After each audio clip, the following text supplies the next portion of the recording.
फानी दोस्तों, मैं फिर आ चुका हूँ भोजपुरी के दबंग स्टार खेसारी लाल यादव का जानकारी लेकर।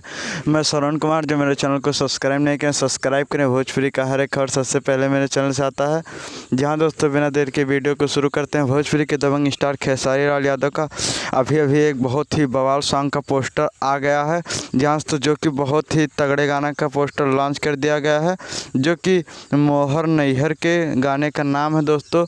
जो कि उसमें खेसारी लाल यादव और सॉरी दोस्तों, मैं नाम नहीं बता सकता आप सबको, लेकिन दोस्तों खेसारी लाल यादव गाने को गाए हैं और नेहा राज जी साथ मिलकर गाई हैं। और गाने को लिखे हैं कृष्णा बेदर्दी और म्यूजिक दिए हैं रोशन सिंह। जो कि बताया जा रहा गाना बहुत ही बवाल है, जो कि रिलीज होती है बवाल धमाल मचाना शुरू कर देगा।